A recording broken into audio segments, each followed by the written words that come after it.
Hello दोस्तों, स्वागत है आपका आपके अपने चैनल दी एग्जाम हेल्पर में। तो दोस्तों, आज के इस वीडियो में हम आपका टॉप 50 कंप्यूटर जीके का पार्ट 12 देखने वाले हैं। दोस्तों इससे पहले मैं 11 पार्ट ऑलरेडी अपलोड कर चुका हूं। अगर आपने वो नहीं देखे हैं तो जाइए, चैनल पर आपको मिल जाएंगे।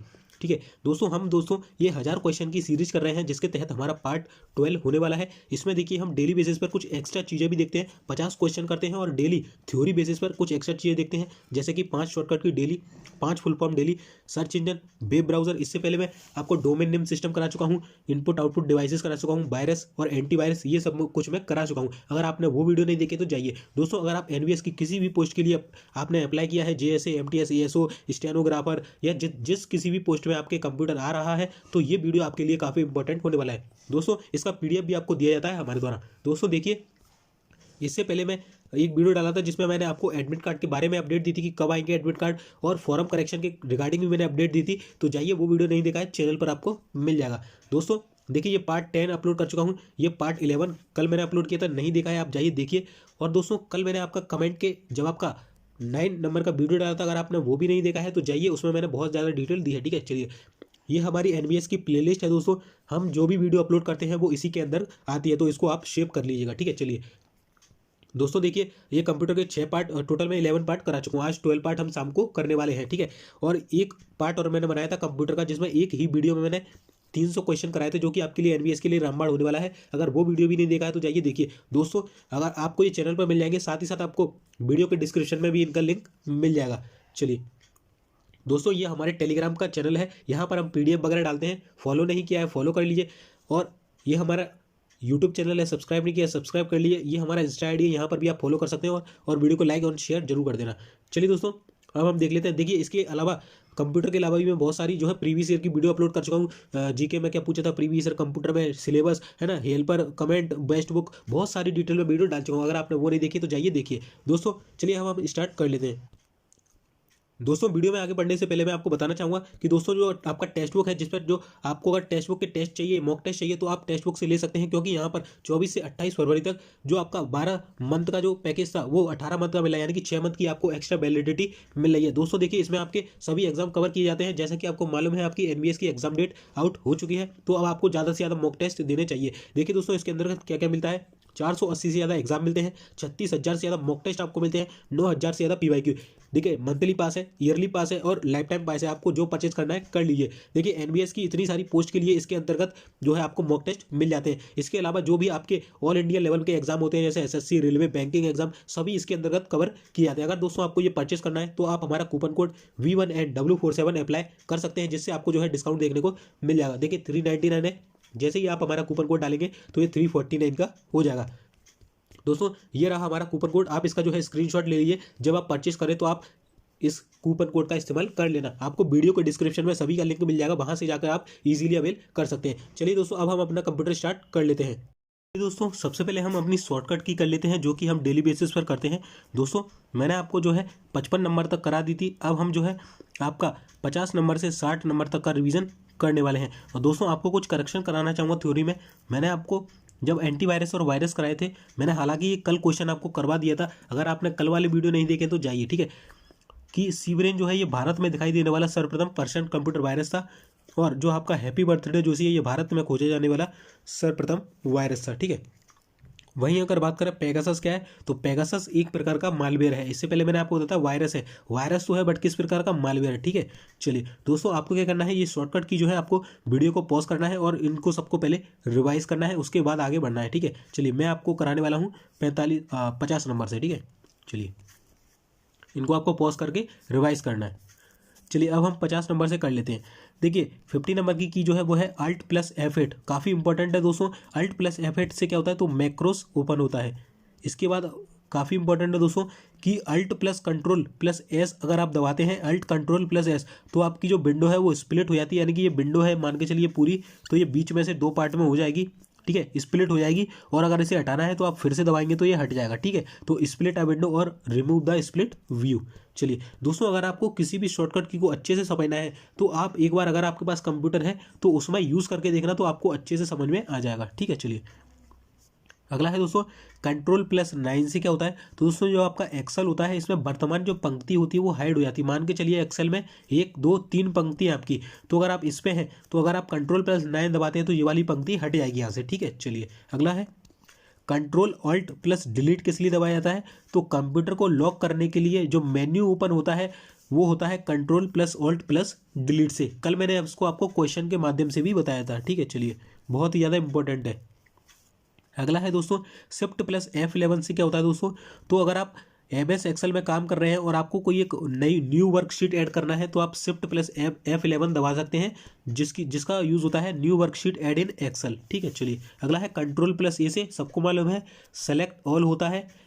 अगला है Shift+Home से क्या होता है, तो Shift+Home से आपका देखिए select whole line laptop cursor. मान के चलिए आपका कर्सर है तो इसकी जो इधर वाली पूरी लाइन होगी, ये मान के चलिए यहाँ कर्सर है और ये पूरी लाइन सेलेक्ट हो जाएगी आपकी जब आप Shift+Home दबाएंगे। ठीक है, चलिए अगर आप देखिए Shift+End दबाते हैं तो कर्सर के राइट वाली लाइन जो है पूरी सेलेक्ट हो जाएगी। ठीक है, किससे, Shift+End से। ठीक है, राइट वाली। चलिए अगला है Ctrl+Delete से क्या होता है, तो डिलीट वर्ड आफ्टर कर्सर, यानी कि जो कर्सर रखा है इसके इधर वाला राइट वाला जो भी वर्ड लिखा है, मान के चलिए यहाँ पे लिखा है नेम लिखा है तो ये पूरा वर्ड डिलीट हो जाएगा अगर आप Ctrl+Delete दबाते हैं। और अगर ओपन आप डिलीट दबाते हैं तो केवल एक लेटर डिलीट होगा, यानी कि इसमें केवल यही वाला डिलीट होगा अगर आप खाली डिलीट दबाएंगे। और अगर आप कंट्रोल के साथ डिलीट दबाएंगे तो आपका पूरा नेम ही डिलीट हो जाएगा। ठीक है, चलिए वही है कि अगर आप कंट्रोल के साथ बैक स्पेस दबा देते हो क्या होता है, तो बैक स्पेस का मतलब है इधर वाला, यानी कि जो कर्सर है उसके डिलीट वर्ड बिफोर कर्सर, यानी कर्सर के पहले वाला पूरा वर्ड डिलीट हो जाएगा। ठीक है, चलिए आई होप आपको समझ में आ गया होगा। दोस्तों मैं फिर कह रहा हूँ, अगर समझ में नहीं आ रहा एक बार कंप्यूटर में यूज़ करके जरूर देखना, आपको अच्छे से समझ में आ जाएगा। चलिए अगला है Ctrl+T से क्या होता है, तो दोस्तों आप अगर क्रोम ब्राउज़र में काम कर रहे हो तो अगर आपको एक न्यू टैब खोलना है तो आप Ctrl+T दबा देंगे तो आपकी एक न्यू टैब ओपन हो जाएगी। चलिए अगला है दोस्तों फुल फॉर्म से हम कर लेते हैं 50 से 60 तक, तो ये आपको रिवाइज करना है स्क्रीन को पॉज करके। चलिए अब हम 50 नंबर से कर लेते हैं। तो दोस्तों JPEG का काफ़ी पूछा जाता है, क्या होता है इसका फुल फॉर्म, तो जॉइंट फोटोग्राफिक एक्सपर्ट ग्रुप। चलिए अगला है GIF, ये आप व्हाट्सएप में भेजते हैं तो इसका फुल फॉर्म क्या होता है, ग्राफिक्स इंटरचेंज फॉर्मेट। चलिए अगला है दोस्तों AVI का फुल फॉर्म क्या होता है, तो ऑडियो वीडियो इंटरलीव जो है आपका AVI का फुल फॉर्म होता है। MKV का फुल फॉर्म क्या होता है दोस्तों, तो आपका मतरोस्का मल्टीमीडिया कंटेनर फॉर्मेट जो है आपका MKB का फुल फॉर्म होता है। चलिए अगला है दोस्तों MPEG का फुल फॉर्म क्या होता है, तो आपका मूविंग पिक्चर एक्सपर्ट ग्रुप जो है आपका MPEG का फुल फॉर्म होता है। दोस्तों काफ़ी इंपॉर्टेंट है ये वाला। ठीक है, चलिए अगला है PSTN का फुल फॉर्म क्या होता है, तो आपका पब्लिक स्विच टेलीफोन नेटवर्क जो है आपका PSTN का फुल फॉर्म होता है। चलिए अगला है दोस्तों ISDN, काफ़ी इंपॉर्टेंट है दोस्तों ये वाला।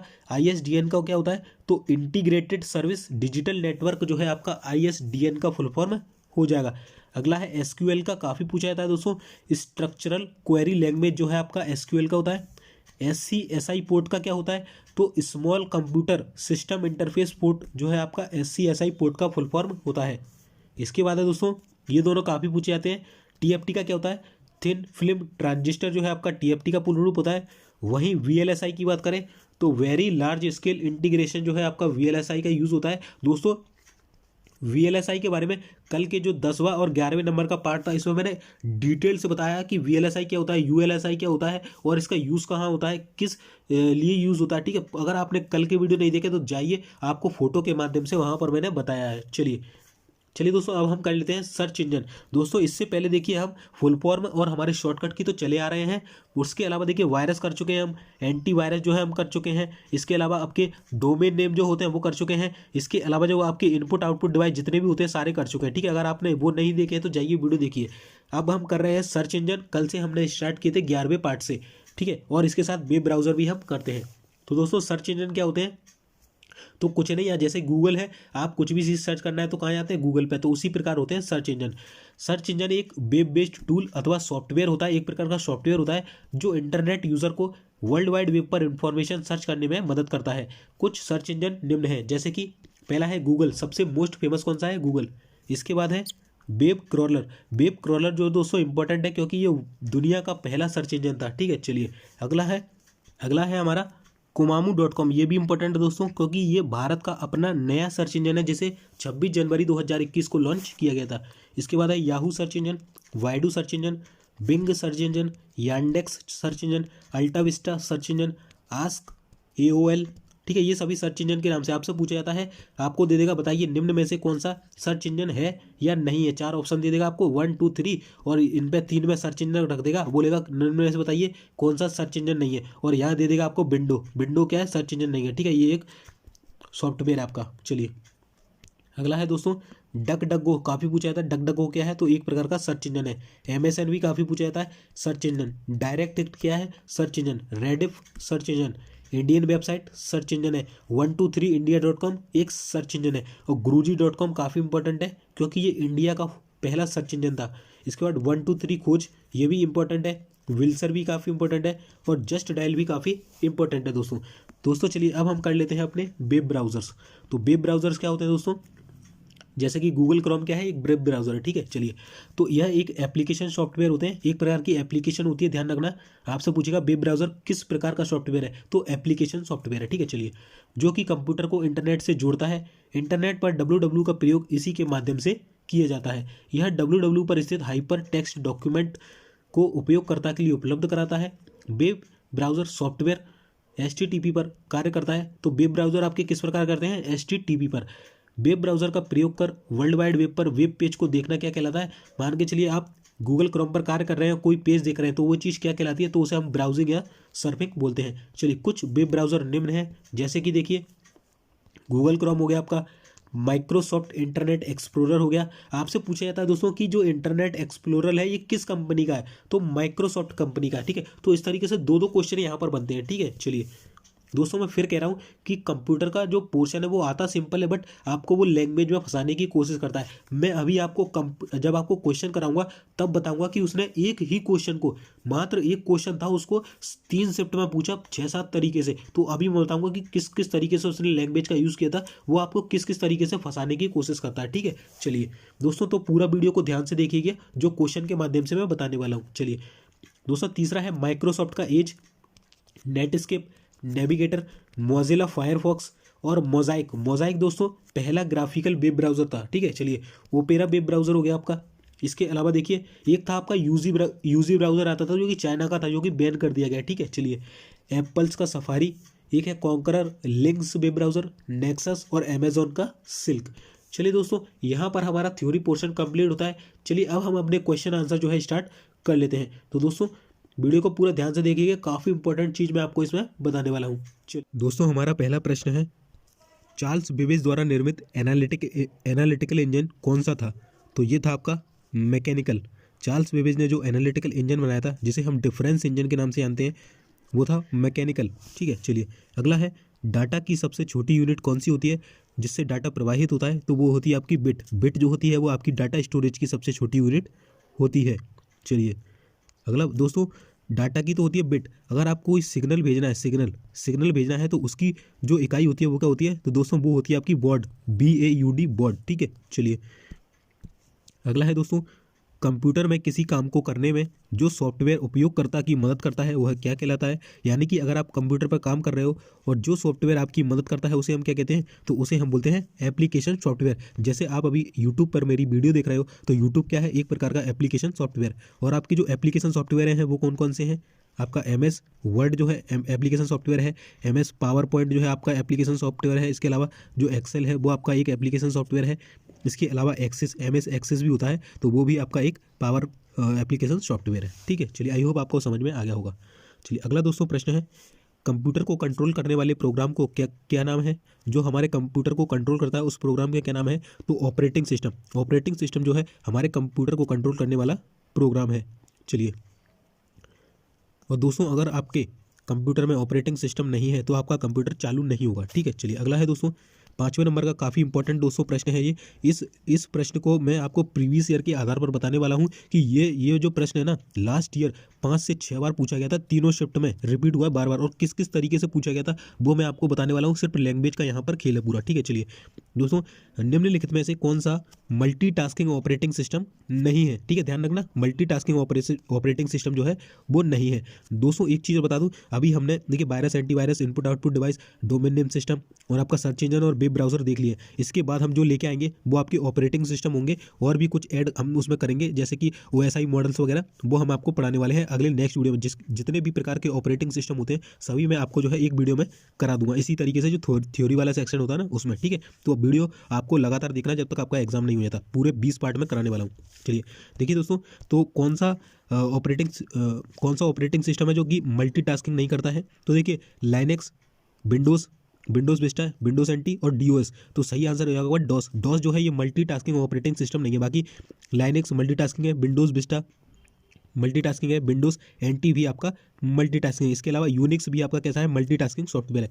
चलिए मैं आपको दिखाता हूँ कि लास्ट ईयर किस तरीके से एग्जाम में जो है प्रश्न पूछे गए थे। देखिए दोस्तों, पहला क्वेश्चन आपसे पूछा गया था कि निम्नलिखित में से कौन सा एक ऑपरेटिंग सिस्टम नहीं है?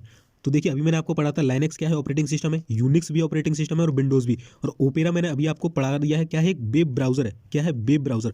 तो इस तरीके से क्वेश्चन आपसे पूछे जाते हैं, सिंपल क्वेश्चन पूछे जाते हैं, बस लैंग्वेज का खेल है, ठीक है, और कुछ नहीं है, ठीक है। ये पूछा गया था। दूसरा आपसे पूछा गया था, कंप्यूटर सिस्टम के हार्डवेयर संसाधनों को निम्न में से कौन सा नियंत्रित करता है?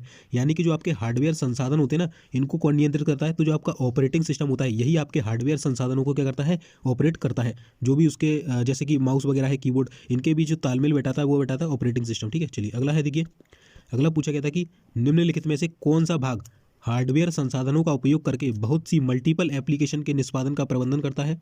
तो फिर से आगे देखिए, ऑपरेटिंग सिस्टम कुछ नहीं है, घुमा फिरा के कुछ नहीं है, वही उसको क्वेश्चन पूछना है घुमा फिरा के, ठीक है। यहाँ पर भी देखिए हार्डवेयर संसाधनों का नियंत्रण करता है, तो यहाँ पर भी आपका ऑपरेटिंग सिस्टम था, यहाँ पर भी कौन सा है, ऑपरेटिंग सिस्टम। चलिए अगला है, निम्नलिखित में से कौन सा एक बहुकार्यन मल्टीटास्किंग ऑपरेटिंग सिस्टम नहीं है? तो देखिए जो मैंने आपसे क्वेश्चन पूछा था वो वाला ये लास्ट ईयर ये पूछा गया था, देखिए, ठीक है। देखिए लाइनेक्स मैंने बताया मल्टीटास्किंग है, विंडोज 7 भी है और यूनिक्स भी है। MS DOS जो है ये मल्टीटास्किंग सॉफ्टवेयर नहीं है। चलिए अगला देखिए, फिर से पूछा गया था, ये दोस्तों एक ही शिफ्ट में पूछे गए थे, और एक दो जो आपकी 3 शिफ्ट थी ना उसमें प्रत्येक शिफ्ट में 1 से 2 क्वेश्चन इसी से रिलेटेड आपसे पूछे गए थे, बार बार रिपीट किए गए थे वो। देखिए अगला था, निम्नलिखित में से कौन सा एक खुला सोर्स यानी कि ओपन सोर्स ऑपरेटिंग सिस्टम है? तो आपका लाइनेक्स जो होता है दोस्तों ये एक आपका ओपन सोर्स सॉफ्टवेयर होता है, ठीक है। चलिए अगला है कि निम्नलिखित में से कौन सा एक मल्टी प्रोग्रामिंग ऑपरेटिंग सिस्टम नहीं है? तो MS DOS जो मैंने बताया आपकी एक मल्टी प्रोग्रामिंग ऑपरेटिंग सिस्टम नहीं है। बाकी विंडोज़ है, यूनिक्स है और iOS भी है। तो देखिए एक और आपको ऐड हो गया, कौन सा, iOS वाला। तो दोस्तों देखिए इस कुछ नहीं है, घुमा फिरा के आपसे सिर्फ वही कार्य वो पूछ रहा था, ठीक है। MS DOS आपको ध्यान रखना है ये मल्टीटास्किंग नहीं है। इसके अलावा दोस्तों आपको ध्यान रखना है कि जो खुला सोर्स वाला कौन सा है, ओपन सोर्स वाला लाइनेक्स है, ठीक है। चलिए एक चीज़ और करा दूं, देखिए ये वाला क्वेश्चन काफ़ी पूछा गया था लास्ट ईयर कि निम्नलिखित में से कौन सा कंप्यूटर सिस्टम संसाधन प्रबंधन जैसे कि मेमोरी प्रबंधन, CPU प्रबंधन और प्रक्रिया प्रबंधन के लिए जिम्मेदार होता है? तो देखिए फिर से कौन सा आ गया, ऑपरेटिंग सिस्टम। मतलब घुमा फिरा के उसने ऑपरेटिंग सिस्टम को पूरी तरीके से मतलब आपके सामने रख दिया, बस घुमा के। लैंग्वेज का पूरा खेल है दोस्तों, मैं फिर कह रहा हूँ आपको जो मैं क्वेश्चन कर रहा हूँ वो बिल्कुल सही है, बट आपको हो सकता है आपको लैंग्वेज बदल के दे दे, तो आपको वहाँ पर ध्यान से जो है क्वेश्चनों को करना है। चलिए देखिए अगला फिर से पूछा गया था कि निम्नलिखित में से कौन सा बहुकार्यन, जो हमने कर दिया है, कौन सा नहीं है, MS DOS, ठीक है। चलिए अगला है दोस्तों, चलिए यहाँ पर हमारे खत्म हो गए। चलिए हम अपने क्वेश्चन पर वापस आ जाते हैं। तो दोस्तों आपने देख लिया होगा कितना इंपॉर्टेंट है ये 5वें नंबर का क्वेश्चन, ठीक है। चलिए अगला है दोस्तों, माइक्रोसॉफ्ट ऑफिस क्या है? तो अभी मैंने आपको बताया था इससे पहले जो क्वेश्चन कराए थे कि माइक्रोसॉफ्ट ऑफिस हो गया, MS वर्ड हो गया, MS पावर पॉइंट हो गया, MS एक्सेल, ये क्या है, एप्लीकेशन सॉफ्टवेयर है। पर माइक्रोसॉफ्ट ऑफिस क्या है, ये एक मेरा सूट है, एप्लीकेशन सॉफ्टवेयर सूट है। इसके अंतर्गत क्या आता है, MS ऑफिस के अंतर्गत आपका वर्ड आता है, पावर पॉइंट आता है, ठीक है, पावर पॉइंट आता है, एक आपका एक्सेल आता है, और इसके अलावा एक्सेस आता है, क्या आता है, एक्सेस, ठीक है। तो इतनी सारी चीज़ आती है आपकी MS ऑफिस के अंतर्गत, ठीक है। चलिए अगला है, टेक्स्ट डॉक्यूमेंट को बनाने, एडिट करने, फॉर्मेट करने, स्टोर करने, रिट्राइव और प्रिंट करने के लिए कुल मिलाकर किसका प्रयोग किया जाता है? तो आपको टेक्स्ट में पूरा काम करना है, उसे एडिट करना है, फॉर्मेट भी करना है, स्टोर भी करना है, प्रिंट भी करना है। तो इसके लिए आप वर्ड प्रोसेसिंग का यूज़ कर सकते हैं या MS वर्ड का यूज़ कर सकते हैं, ठीक है। MS वर्ड क्या है, एप्लीकेशन सॉफ्टवेयर। चलिए अगला है, ये वाला क्वेश्चन लास्ट ईयर पूछा गया था, किस तरीके से पूछा गया था मैं अभी आपको दिखाने वाला हूँ। एक्सेल का कौन सा क्षेत्र वैल्यू एंड फॉर्मूला को प्रदर्शित करता है? तो आपका एक्सेल का जो फॉर्मूला बार होता है, फॉर्मूला बार के अंतर्गत आपने जो भी ये इस प्रकार की सेल होती हैं, मान के चलिए आप इस सेल में काम कर रहे हो, इसमें आपने कोई फॉर्मूला डाला तो ऊपर आपको इस तरीके से वो दिखता है मेन्यू बार वगैरह, तो वहाँ पर आपको यहाँ पर नेम बॉक्स दिखता है और यहाँ पर आपका फॉर्मूला बार दिखता है। तो आपकी जो इसके अंतर्गत जो वैल्यू है फॉर्मूला है वो आपको यहाँ शो होने वाला है किसमें, फॉर्मूला बार में। चलिए लास्ट ईयर देखिए किस तरीके से ये क्वेश्चन पूछा गया था। देखिए दोस्तों ये रहा वो क्वेश्चन कि एमएस एक्सेल में सक्रिय सेल यानी कि एक्टिव सेल का एड्रेस प्रदर्शित कौन करता है। तो मैंने बताया था कि सक्रिय सेल का जो एड्रेस है वो तो आपका नेम बॉक्स प्रदर्शित करता है, यानी कि ये मान के चलिए आपका एमएस एक्सेल की वर्कशीट है, यहाँ पर आप इस सेल पर काम कर रहे हैं, तो इस सेल का एड्रेस, इसका एड्रेस क्या है, कौन से एड्रेस पर है, तो वो आपको कौन शो करता है, नेम बॉक्स। ठीक है, नेम बॉक्स। अगर वहीं आपसे पूछ ले कि एमएस एक्सेल में सक्रिय सेल की सामग्री या कंटेंट को कौन प्रदर्शित करता है, ठीक है, मैंने बताया था ना कि एक्टिव सेल इस तरीके से एमएस एक्सेल है, और अगर आप इस पर काम कर रहे हैं, तो इसके अंतर्गत जो सामग्री है, फॉर्मूला या कुछ भी है, तो इसे कौन शो करेगा, फॉर्मूला बार इसे शो करने वाला है। ठीक है, तो इस तरीके से आपसे क्वेश्चन पूछे गए थे। चलिए हम नेक्स्ट क्वेश्चन कर लेते हैं। अगला प्रश्न है दोस्तों, किसी डॉक्यूमेंट को प्रिंट करने की शॉर्टकट की क्या होती है। तो दोस्तों मैंने आपको बताया था कि Ctrl+P से आप किसी भी डॉक्यूमेंट को प्रिंट कर सकते हैं, बट आपको हुआ क्या, एक एग्जाम में क्वेश्चन पूछा गया कि प्रिंट करने की शॉर्टकट की क्या है, और ऑप्शन में ये था ही नहीं, ऑप्शन में क्या था, ये था Ctrl+Shift+F12। तो दोस्तों आपको जो है इसको भी याद रखना है कि इस की का प्रयोग करके भी आप प्रिंट कर सकते हैं, Ctrl+Shift+F12, और इसके अलावा एक कौन सी है, Ctrl+P। दोस्तों अगर आप उसको पेपर टब बनाना होगा ना, तो वो इस तरीके से आपसे प्रिंट पूछ लेगा। ठीक है, Ctrl+Shift+F12। चलिए अगला है दोस्तों, प्रेजेंटेशन में एक न्यू स्लाइड इंसर्ट करने के लिए शॉर्टकट की क्या है।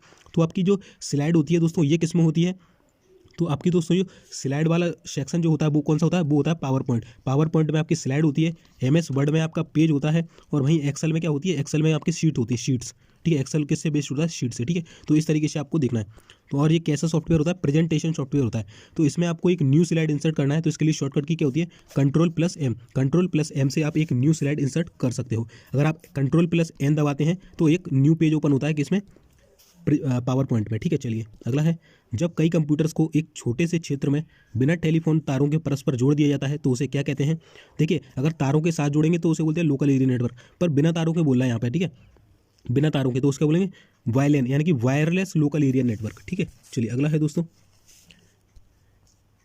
सिम्बियन क्या है, जो हमका सिम्बियन है ये क्या है। तो दोस्तों सिम्बियन एक ऑपरेटिंग सिस्टम है, और इसका जो यूज़ है ये नोकिया में किया जाता था, किसमें, नोकिया में। अब ये बंद हो गया। ठीक है, सिम्बियन क्या है, एक ऑपरेटिंग सिस्टम है जिसका यूज़ नोकिया में किया जाता है। ठीक है, चलिए अगला है, ऑपरेटिंग सिस्टम क्या है। तो ऑपरेटिंग सिस्टम अभी मैंने बताया था कि लाइनेक्स, यूनिक्स, विंडोज़, ये सब आपकी क्या है, ऑपरेटिंग सिस्टम है।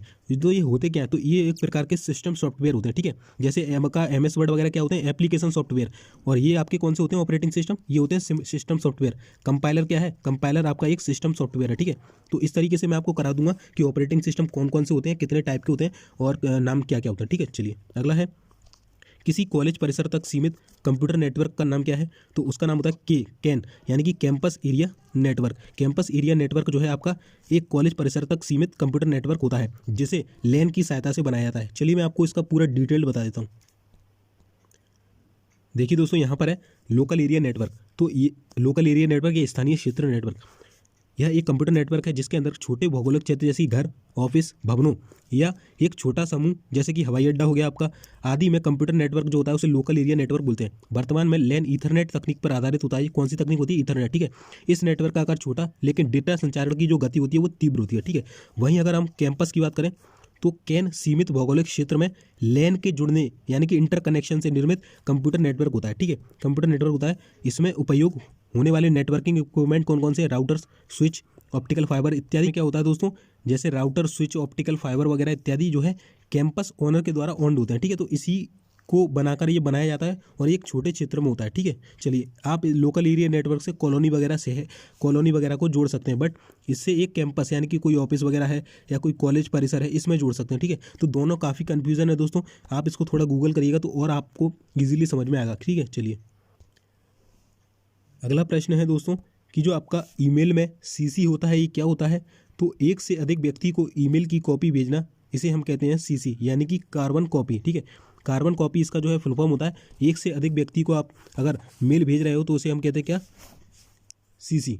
और अगर बीसीसी की बात करें तो ब्लाइंड कार्बन कॉपी इसका फुल फॉर्म होता है। दोनों में अगर आपसे डिफरेंट पूछे तो क्या होता है, देखो तो ये होता है सीसी, यानी कि कार्बन कॉपी, इसे कोई भी व्यक्ति देख सकता है। आप जितने व्यक्ति को भेजना चाहते हैं वो आपस में एक दूसरे की देख सकते हैं, बट इसे नहीं देख सकते क्योंकि ये ब्लाइंड होता है, ठीक है, अंधा होता है। तो आप इसे जो भेजेंगे तो वो पर्सनल व्यक्ति के पास ही जाएगा, ठीक है। तो इसे बोलते हैं ब्लाइंड, यानी कि ये प्राइवेट होता है। कैसा? प्राइवेट होता है। और ये आपका जो सीसी वाला होता है ये पब्लिक होता है, ठीक है। तो ये डिफरेंस होता है, इसमें ध्यान रखिएगा। चलिए अगला है, विंडोज़ 3.0 संस्करण कब जारी किया गया था? तो 1990 में जारी किया गया था विंडोज़ 3.0। चलिए अगला है, वर्ड डॉक्यूमेंट का फाइल एक्सटेंशन क्या होता है? तो वर्ड डॉक्यूमेंट का ये मैंने आपको पहले करा दिया था, बट मैं अब इसलिए बता रहा हूँ क्योंकि आपको एक चीज़ बताना है, ठीक है। तो इसका होता है .docx, पावर पॉइंट का क्या होता है .pptx, एक्सेल का क्या होता है .xls, और नोटबुक का क्या होता है .txt, ठीक है, इस तरीके से। तो दोस्तों 2005 से पहले इसमें जो है .doc होता था, क्या .doc, पर 2007 से इसमें क्या लग गया, x और लग गया, .docx और लग गया, ठीक है। चलिए लास्ट ईयर देखिए किस तरीके से क्वेश्चन पूछा गया था। देखिए दोस्तों, MS पावर पॉइंट 2016 में बनाई गई फाइल का डिफ़ॉल्ट एक्सटेंशन क्या होता है? तो देखिए इसका जो आंसर था वो था .pptx। यहाँ पर ppt भी था, बट मैंने अभी आपको बताया था कि 2007 के बाद से इसमें x लगा दिया गया, तो आपका आंसर ये हो जाएगा, ठीक है। तो आपको इस तरीके से देखिए घुमा घुमा के क्वेश्चन पूछे गए थे, ठीक है। तो अब आपको याद हो जाएगा अच्छे से। अगला प्रश्न है दोस्तों, W3C में C का पूर्ण रूप क्या होता है? तो W3C का मतलब होता है W 3 बार और C, यानी कि वर्ल्ड वाइड वेब कंसोर्टियम, ठीक है। तो C का क्या हो जाएगा, कंसोर्टियम, ठीक है। चलिए अगला है, पहले इलेक्ट्रॉनिक अंकीय कंप्यूटर में क्या इस्तेमाल होता था? तो मैंने बताया था कि जो फर्स्ट पीढ़ी के कंप्यूटर थे उसमें निर्वात ट्यूब या फिर जो आपके वाल्व थे वैक्यूम ट्यूब्स यूज होते थे। चलिए अगला प्रश्न है दोस्तों, अनुपम क्या है? तो अनुपम एक प्रकार का सुपर कंप्यूटर है, और इसे किसने बनाया था? तो इसे बार्क यानी कि भाभा एटॉमिक रिसर्च सेंटर के द्वारा बनाया गया था, ठीक है, ध्यान रखिएगा। और दोस्तों इस वाले के लिए आप मेरे 10वां और 11वां पार्ट देखना, उसमें मैंने बहुत ज़्यादा डिटेल में फोटो लगाकर आपको बताया पूरे डिटेल में, ठीक है। चलिए अगला है दोस्तों, कौन सी भाभा परमाणु अनुसंधान केंद्र द्वारा विकसित सुपर कंप्यूटर परियोजना है? तो अभी मैंने बताया जो अनुपम है आपकी, ये भाभा परमाणु एटॉमिक सेंटर के द्वारा बनाई गई सुपर कंप्यूटर परियोजना है, ठीक है। चलिए अगला है, एक कंप्यूटर की स्मृति सामान्य तौर से किलोबाइट अथवा मेगाबाइट के रूप में व्यक्त की जाती है। तो एक बाइट बना होता है, कुछ नहीं है दोस्तों, बस आपसे ये पूछना चाह रहा है कि एक बाइट किस चीज़ का बना होता है। इतना तो घुमा के रख दिया उसने, ठीक है, कुछ नहीं है। तो एक बाइट किसका बना होता है? तो एक बाइट बना होता है 8 बिट का। कितना? 8 बिट का। बट यहाँ पूछा है देखिए 8 द्विधारी अंकों का, यानी कि द्विधारी अंक क्या होता है 0 और 1, तो बाइनरी अंकों का बना होता है, ठीक है, 8 द्विधारी अंकों का। तो इस तरीके से भी पूछ सकता है वो लैंग्वेज को घुमाकर, ठीक है। चलिए अगला है, लेजर प्रिंटर में लेजर का कौन सा प्रकार प्रयुक्त होता है? जो आप लेजर प्रिंटर देखते हैं सबसे तेज होता है, इसमें लेजर का कौन सा प्रकार प्रयुक्त होता है? तो अर्धचालक लेजर, ठीक है। चलिए अगला है, डाटा के प्रेषण की गति को मापने के लिए सामान्यतः प्रयुक्त यूनिट कौन सी है? तो अभी मैंने बताया था जो डाटा की सबसे छोटी इकाई होती है वो होती है बिट्स। तो बिट्स पर सेकंड में नापते हैं आप डाटा की गति को, ठीक है। चलिए अगला है, वहीं सिग्नल की गति को किस में मापते हैं? बॉट्स रेट में मापते हैं, किसमें? बॉट्स रेट में, ठीक है। चलिए अगला है, कौन भारत की सबसे बड़ी सॉफ्टवेयर कंपनी है? तो जो आपकी TCS है ये भारत की सबसे बड़ी सॉफ्टवेयर कंपनी है। अगला है, जब कोई कंप्यूटर कोई क्रमादेश लागू करता है तो वह क्रमादेश कहाँ पर अटक जाता है? तो वो अटक जाता है रैम में। जब आप कंप्यूटर पर कार्य कर रहे होते हैं तो वो कार्य कहाँ चलता है? रैम में, ठीक है। चलिए अगला है, कंप्यूटर वायरस केवल एक प्रकार का सॉफ्टवेयर है। तो मैंने बताया था वायरस क्या होते हैं? एक प्रकार के सॉफ्टवेयर या प्रोग्राम होते हैं जो मुख्यतः नष्ट करता है। तो किसको नष्ट करता है? ये हमारे प्रोग्राम फाइलों को नष्ट करता है। चलिए अगला है, किसी आंकड़ा संचय में रिकॉर्डों का वृक्षाकार संचय क्या कहलाता है? यानी कि आप कोई आंकड़ा स्टोर कर रहे हैं और जो स्टोर करने का तरीका है वो एक वृक्ष के समान है। किस तरीके? एक वृक्ष के समान है। तो इस संचय को क्या बोलते हैं? इस संचय को हम बोलते हैं श्रेणीबद्ध मॉडल। चलिए अगला है, कंप्यूटर के डाटा CPU से परिधि यंत्रों को अंतरण किसके माध्यम से प्राप्त किया जाता है? यानी कि जो कंप्यूटर का आपका डाटा होता है उसको CPU के द्वारा जो आपके परिधि यंत्र होते हैं यानी कि माउस, कीबोर्ड, प्रिंटर वगैरह, इसके जो मध्य अंतरण किसके माध्यम से किया जाता है? तो पोर्ट्स के माध्यम से। आपका जो प्रिंटर कनेक्ट होता है CPU से वो किसके कनेक्ट होता है? पोर्ट से, ठीक है, माउस पोर्ट से, ठीक है। तो आपको याद रखना है। चलिए अगला है, एक ही समय पर दोनों दिशाओं में डाटा भेजने के लिए कौन सी डाटा यानी कि संचार विधि प्रयुक्त की जाती है? तो चलिए इसके पहले मैं आपको कुछ दिखा देता हूँ इसका पूरा डिटेल, उसके बाद हम ये क्वेश्चन करने वाले हैं। ये क्वेश्चन तीनों काफ़ी इंपॉर्टेंट है दोस्तों, पर इससे पहले मैं आपको थ्योरी बता देता हूँ इसकी। तो दोस्तों देखिए, संचार चैनल के प्रकार, संचार चैनल के प्रकार हम पढ़ रहे हैं। तो संचार चैनल के जो प्रकार हैं मुख्यतः 3 प्रकार के होते हैं। पहला होता है सिंप्लेक्स चैनल, दूसरा है अर्ध डुप्लेक्स यानी कि हाफ डुप्लेक्स चैनल, तीसरा है पूर्ण डुप्लेक्स यानी कि फुल डुप्लेक्स चैनल। अगर हम सिंप्लेक्स चैनल की बात करें तो इसमें देखिए एक प्रेषक है यानी कि एक भेजने वाला है सेंडर, एक रिसीवर है और इसमें डाटा जो है एक ही दिशा में प्रवाहित हो रहा है, ठीक है। तो इसमें डेटा का प्रवाह हमेशा एक ही दिशा में होता है। जैसे रेडियो स्टेशन से रेडियो सिग्नल श्रोताओं के पास पहुंचता है, पर श्रोता वापस उन्हें रेडियो स्टेशन स्थानांतरित नहीं कर सकता, ठीक है। अर्थात जो सिग्नल है वो एक ही दिशा में ए से बी की ओर जाता है, ठीक है। जैसे आप रेडियो पर कुछ भी सुनते हो तो आप क्या वापस कर सकते हो, उसे नहीं कर सकते ना, बस आप सुन सकते हो, ठीक है। तो सिंप्लेक्स चैनल हो जाएगा, ये क्या हो जाएगा, रेडियो एक प्रकार का क्या है, सिंप्लेक्स चैनल, ठीक है। चलिए अगला है half duplex channel. Half duplex में देखिए एक भेजने वाला है और यही रिसीवर है, यानी कि यही भेजेगा और यही प्राप्त करेगा।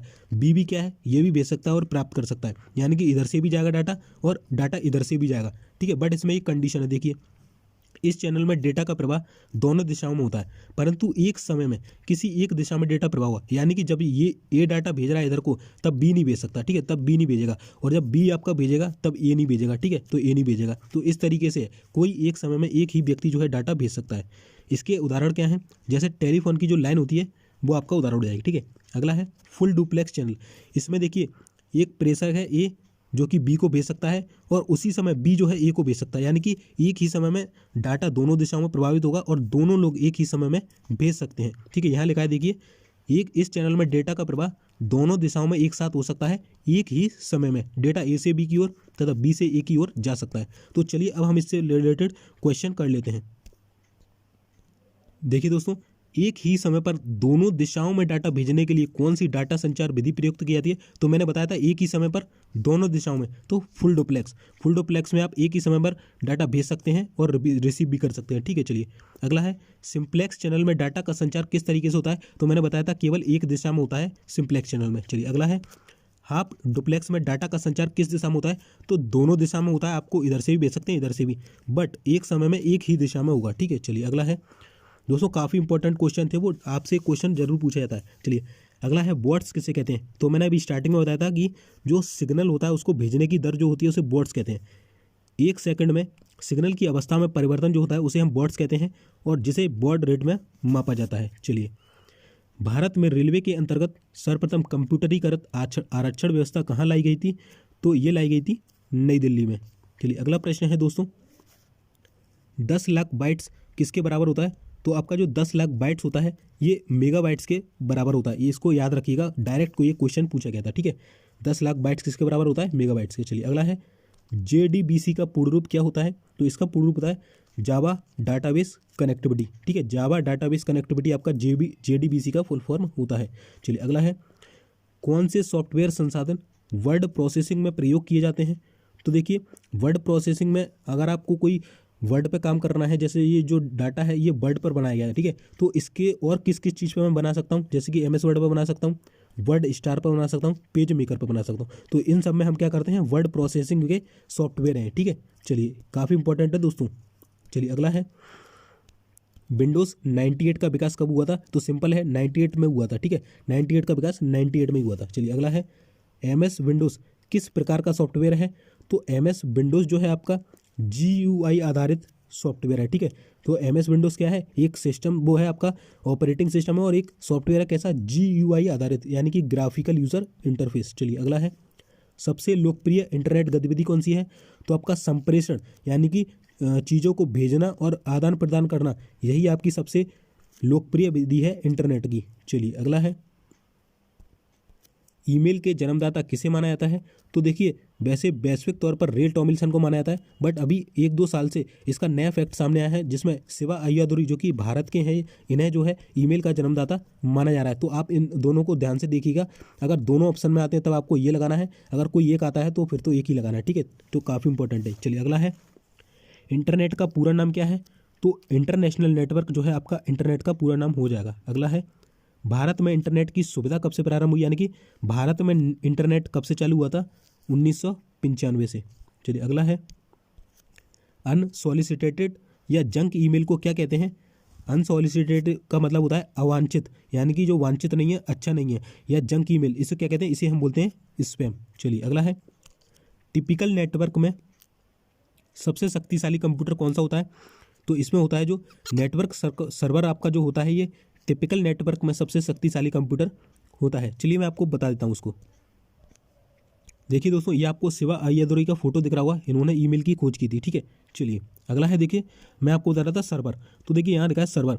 सर्वर मुख्य कंप्यूटर है जो नेटवर्क से जुड़े दूसरे कंप्यूटरों को रिसोर्सेज प्रदान करता है। यह नेटवर्क में सबसे महत्वपूर्ण तथा शक्तिशाली कंप्यूटर है। ठीक है, ध्यान रखना, नेटवर्क में सबसे शक्तिशाली कौन सा है? सर्वर होता है। सर्वर एक सेंट्रल कंप्यूटर होता है। ये भी आपसे पूछा जा सकता है कि सेंट्रल कंप्यूटर कौन सा होता है? सर्वर, जो बहुत सारे पीसीज, वर्क स्टेशंस और अन्य कंप्यूटरों के लिए डाटा और प्रोग्राम के संग्रह को क्या करता है? होल्ड करता है। चलिए, तो दोस्तों ये प्रश्न आपको समझ में आ गया होगा। ठीक है, टिपिकल नेटवर्क वाला। चलिए अगला है, उस नेटवर्क टोपोलॉजी का क्या नाम है जिसमें प्रत्येक संभावित नोड में द्विदिशीय कड़ियाँ शामिल होती हैं? तो दोस्तों अगर आपने कल का वीडियो नहीं देखा है, 10वां और 11वां पार्ट, जिसमें मैंने टोपोलॉजी को इतने बेहतरीन तरीके से समझाया जिससे आप भूल नहीं सकते, और कुछ उससे रिलेटेड क्वेश्चन भी कराए थे। बहुत ज़्यादा इंपॉर्टेंट क्वेश्चन है, क्योंकि दोस्तों टोपोलॉजी से जो क्वेश्चन बनते हैं वो डायरेक्ट बनते हैं और डायरेक्ट आपके एग्जाम में पूछे जाते हैं। ठीक है, तो उस नेटवर्क टोपोलॉजी का क्या नाम है जिससे प्रत्येक संभावित नोड में द्विदिशीय कड़ियाँ शामिल होती हैं? तो वो है आपका मैश। मैश कल मैंने फोटो दिखाया था, अगर आपने नहीं देखा है जाके देख लिए। मैश कुछ इस प्रकार का होता है, आप इधर से भी भेज सकते हैं, इसको भेज सकते हैं, इसको भेज सकते हैं, इसको भेज सकते हैं। ठीक है, इससे इसको भेज सकते हैं, तो इसमें द्विदिशीय कड़ियाँ शामिल होती हैं। चलिए अगला है, किस टोपोलॉजी में नेटवर्क कंपोनेंट एक ही केबल से कनेक्ट होते हैं? तो आपको ये वाला फोटो याद होगा, इस तरीके से बस वाला, बस में कुछ इस तरीके से जुड़ते हैं, ये एक केबल होती है और इससे बाकी के नोड जुड़े होते हैं। ठीक है, इस तरीके से बाकी के नोड जो है इससे जुड़े होते हैं। तो किस टोपोलॉजी नेटवर्क में कंपोनेंट एक ही केबल से कनेक्ट किए जाते हैं? बस। चलिए अगला है, मेन फ्रेम या सुपर कंप्यूटर में एक्सेस करने के लिए यूजर अक्सर क्या उपयोग करते हैं? तो टर्मिनल। तो जो, क्योंकि आपके मेन फ्रेम और सुपर कंप्यूटर होते हैं ये काफ़ी बड़े होते हैं दोस्तों, अगर आपको इसमें एक्सेस करना है तो आप टर्मिनल का यूज़ करते हैं। चलिए अगला है, जब एक कंप्यूटर में दो प्रोसेसर लगाए जाते हैं तो उसे क्या कहते हैं? मान के चलिए एक कंप्यूटर है और आपने दो प्रोसेसर, दो सीपीयू लगा दिए, तो उसे क्या बोलते हैं? पैरेलल प्रोसेसिंग, समानांतर प्रोसेसिंग। ठीक है, चलिए अगला है, लाइनेक्स किस प्रकार का सॉफ्टवेयर है? तो अभी मैंने आपको स्टार्टिंग में कितने सारे चीज़ें बताई थी सॉफ्टवेयर के बारे में। तो लाइनेक्स क्या है? एक प्रकार का ओपन सोर्स सॉफ्टवेयर है, ओपन सोर्स ऑपरेटिंग सिस्टम है। दोस्तों ऑपरेटिंग सिस्टम भी एक सॉफ्टवेयर होता है। कौन सा सॉफ्टवेयर होता है? ऑपरेटिंग सिस्टम सॉफ्टवेयर होता है। ठीक है, चलिए तो दोस्तों यहाँ पर हमारा जो है पार्ट 12 कंप्लीट होता है। दोस्तों कल मैं इसका आपको क्या करूँगा, 13 पार्ट लेके आऊँगा, और साथ ही साथ आपका जो 6 से लेकर 12 तक हमने कराया था उसका 300 जीके का एक पूरा मेगा कंप्यूटर जीके का मेगा पार्ट भी मैं लेके आने वाला हूँ। तो बाकी कल मिलते हैं, तब तक के लिए जय हिंद, जय भारत।